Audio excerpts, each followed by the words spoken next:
Untuk membahasnya, sudah bergabung bersama kami pimpinan KPK periode 2015-2019, Saud Situmorang. Selamat petang, Pak Saud. Selamat petang, Ya. Om Abraham. Oke, Pak Saud, kita bisa senyum-senyum saja hari ini untuk mencermati urusan 349 triliun rupiah. Apakah itu artinya ini masih sifatnya sumir maka kita bisa senyum, atau kita harus mengeringkan dahi lebih serius lagi karena jangan-jangan ini memang suatu hal yang harus dikupas tuntas benar adanya. Ya, kita belum masuk ke detail-detail pajak loh ya. Kita belum masuk ke detail-detail cukai ya. Jadi kalau disebutkan 300 itu, saya sependapat dengan beberapa analisis itu sebenarnya masih sangat jauh dari kalau lihat perilaku kita. Kayaknya itu masih kecil sebenarnya itu. Kalau mau detail itu bisa 3, 4, 5, 10 kali lipat dari itu sebenarnya kita tidak bertanggung jawab itu di dalam pengelolaan Tunggu dulu Pak keuangan Saud, Anda menilai 349 triliun itu masih angka yang kecil. Bahkan Anda menduga masih kecil. bisa 10 kali lipatnya. Bisa. Karena itu banyak detail-detail kita belum bisa masuk ya. Oke. Pajak itu kan ada lebih dari 9 jenis pajak itu. Dasar Ada argumentasi 9 jenis pajak, terus yang lain-lain. Itu ya makanya saya kecewa banget kalau hari ini di DPR juga kayaknya Sri Mulyani kayak pikir dia turun aja dulu ya, turun dulu terus kemudian biar dikasih ke orang lain dulu untuk menata deh. Kayaknya dia nggak bisa itu. Kalau 10 kali triliun, mohon maaf, 10 kali 349 triliun, 3.490 triliun. Ada transaksi. Ya kan saya di beberapa kesempatan saya sudah bilang, kalau kita benar menata ini kita nggak perlu utang luar negeri kok. Kita APBN kita bisa surplus, lebih surplus. Oke, kalau Anda lihat sebetulnya di bagian mana hal-hal yang kaitannya dengan pembenaran argumentasi itu bisa dibuktikan, Pak Saud? Ya coba aja suruh dalamin yang namanya transfer pricing di perusahaan-perusahaan seperti apa sekarang. Ya kan, itu aja itu gede banget itu gede banget. Dan itu semuanya kan main matanya sama petugas-petugas tax officer ini gitu. Jadi sekali lagi saya pikir ini di DPR juga kelihatan tadi sangat normatif ya, walaupun beberapa sedikit agak high temper ya, beberapa anggota DPR agak high temper, tapi itu masih retorika umum yang saya anggap tidak menyelesaikan persoalan angka 300 yang lebih disebut Mahfud. Tapi kalau saya bilang bisa lebih 10 kali lebih dari itu common sense saya bisa salah, itu analisis bisa salah. Tapi kalau kita mau detail, sangat banyak dan sangat besar. Oke, Pak Saud, masakan urusan 349 triliun atau Anda sebutkan lebih dari 10 kali lipatnya bisa terjadi angkanya, ini tidak dicium oleh KPK? Ya, sekali lagi kalau pembinaan dari perspektif pencegahan kan sudah berulang-ulang. Saya malah pernah mendudukkan di panggung depannya, itu mendudukkan Kapolri, Pangap, PPATK, Kejaksaan Agung, Dirjen Bea Cukai, siapa lagi gitu. Saya dudukkan, nih loh persoalannya gitu. Itu waktu tahun 2017 ya. Supaya dibenahin, saya bilang itu. Itu ada Sri Mulyani juga di situ. Coba dilihat di media banyak tuh dokumennya 2017. Itu panggung depannya. Pada bagian lain panggung belakangnya kita masuk ke detail-detail untuk bagaimana menata tapping box segala macam, sehingga kalau Anda makan di restoran Padang dalam tempo sekian menit dipotong sekian persen masuk ke dinas pendapatan dan seterusnya. Tapi detail-detail itu nggak jalan kok. Saya kan pernah bongkar kontainer di Tanjung Priok. Dia bilang isinya koce Inggris tapi isinya ternyata sepeda motor BMW 1200 cc sekitar ada lebih 7 sampai berapa jenis gitu. Itu perilaku itu masih belum berubah. Perilaku itu masih belum berubah sampai sekarang juga? Ya, belum berubah. Kan ini terbukti kan, kalau enggak kenapa orang bisa dapat duit begitu banyak dengan gaji yang seminim itu. Iya, apalagi berangkat dari kasus seorang eselon 3. Dia punya harta kekayaan melimpah, safe deposit box-nya, kemudian properti tanah dan lain sebagainya. Ini juga tidak masuk di akal dan nalar kita sebetulnya. Apakah memang, balik lagi saya masuk ke pertanyaan, angka penggelapan, kejanggalan itu dilakukan secara berjamaah, Pak Saud? Ya kan kemarin salah satu deputinya sudah mengatakan, makanya saya bilang harus segera. Salah satu deputi di KPK itu bilang kan mereka tuh berkelompok, ada geng. Hmm. Kalau geng itu kan dalam bahasa pidananya itu kan pasal 55, peran serta bersama-sama. Jadi RAT ini cepat dikejar, kemudian yang bersama-sama dengan dia harus juga dikejar. Karena ada istilah geng di situ.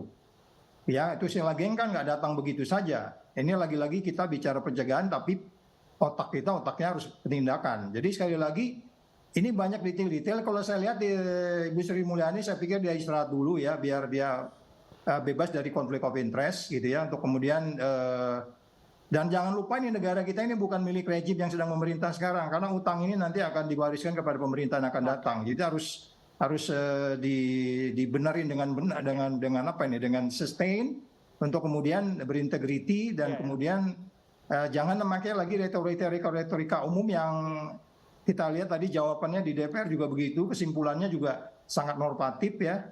Padahal debatnya agak lumayan, beberapa aja ada anggota DPR saya lihat DPR yang high temper, yang mengkritisi juga gitu. Tapi cara jawabnya semua kayak bisa dijawab, kayak nggak ada masalah. Jadi masih bicara panggung depan semua. Oke, Pak Saud, kalau kita lihat orang nomor 1 di PPATK bertemu dan dipanggil tepatnya oleh orang nomor 1 di Republik ini, Pak Jokowi. Ini tentu nggak bisa dilepaskan dari momentum dan percakapan publik yang sedang berlangsung di Republik ini. Bagaimana Anda melihat momentum pertemuan ini? Kira-kira sinyal apa yang Anda tangkap dari pertemuan ini? Iya, laporan PPATK itu by name by address jelas. Nggak pernah dia nggak jelas.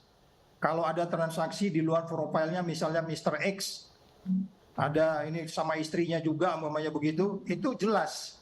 By name by address jelas. Jadi kalau umpamanya itu dipanggil, tentu ini menjadi high profile lagi dan hopefully tidak ada konflik of interest. Oleh sebab itu untuk tidak konflik of interest ada banyak solusi yang bisa dikerjakan. Ya, diantaranya ya menterinya udah selesai dulu, Anda minggir dulu, serahkan kepada yang lain. Ya, kalau memang presidennya paham ya gitu ya.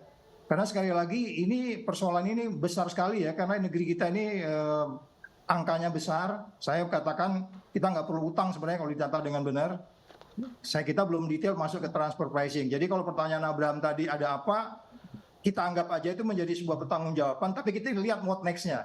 Selalunya kan kalau panggil-panggil begitu kan what next-nya nggak ada kan. Hanya untuk kemudian untuk kelihatan meredam-redam aja gitu. Tapi what next-nya nggak jelas. Sehingga perilaku terus tidak berubah gitu. Dan selalu ngomongnya beda pagi, beda besok, beda apa, selalu retorika, gimmick-gimmick. Dan itu kepikir, oke lah di politik Anda boleh gimmick-gimmick, tapi ini keuangan negara Anda nggak boleh gimmick. Anda harus pasti, Anda harus tegas. Apalagi kalau kita bicara pencucian uang, apalagi kalau kita bicara korupsi, gitu Abraham. Jadi kita tunggu aja apa what next-nya itu pertemuan. Tentu, dan yang menjadi menarik ketika ini semua ditarik ke politik dengan Pak Mahfud MD selaku Menko Polhukam juga ada terlibat dalam percakapannya, riuh rendah dengan DPR. Bagaimana Anda menilainya? Ya itu lagi, kembali lagi, kita kalau Anda bicara, ini bicara angka. Angka itu nggak pernah misled, nggak pernah hilang, nggak pernah ini, gampang ditelusurin. Makanya dia bilang kalau mau tindak pidana juga telusurin uangnya, itu akan lebih gampang ketemu orangnya. Angka itu gampang, angka itu nggak pernah nggak bisa dimistik angka itu. Angka itu jelas, kecuali kalau Anda ada akuntansi Anda tidak benar. Ya, jadi sekali lagi, ini sebenarnya angka ya urusan angka, bukan urusan politik. Ini urusan angka, ini urusan uang, ya. Ini urusannya adalah akuntansi. Oke, Anda boleh ke manajemen, tapi manajemen itu yang disebutnya tune at the top. Tune at the top-nya jelas. Tune at the top-nya itu apa? Lakukan ini, hentikan ini, lanjutkan ini, berhentikan si ini. Ya kan? Data PPATK itu data matang, itu jelas. Ya kan? Bahkan beberapa orang berani bilang itu 99%. Oke lah kalau saya berani bilang setengah matang, karena itu berada di cross check lagi gitu. Jadi kalau tadi Ibu Sri Mulyani bilang ada laporan dari tahun 2009, memang PPATK selalu begitu. Kalau dia bikin laporan, tidak ada follow up-nya, dia akan ngirim surat rekapitulasi. Surat kami tanggal sekian, surat kami tanggal sekian, surat kami tanggal sekian. Jadi bukan dibenarin oleh seolah-olah Sri Mulyani tidak menerima angka-angkanya gitu.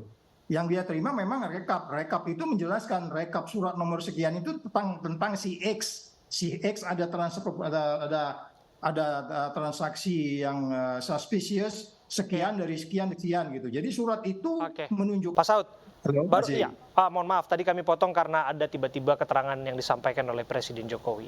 Nah, ini juga menarik karena ini kaitannya dengan kesederhanaan di bulan Ramadan agar kemudian setiap pejabat menjaga sikapnya. Intinya tidak boleh hedon, intinya tidak boleh bergaya hidup mewah lah. Poinnya akan ke sana, ya terlepas dari bahwa memang tidak diperbolehkan untuk buka puasa bersama. Anda menilainya seperti apa? Ya, namanya melaksanakan kewajiban ibadah itu orang punya cara masing-masing. Ya. Ya kan, itu kan apakah itu kolektif atau sendirian atau dan seterusnya. Yang paling penting kan kaitannya adalah kita harus bisa apa yang kita lakukan itu memang hasil yang kita peroleh sendiri gitu. Jadi soal hidup sederhana itu bisa jadi itu dilakukan bagi orang yang high profile person di tengah Indonesia yang masih seperti sekarang ini. Ya kan, artinya untuk penyelenggara negara.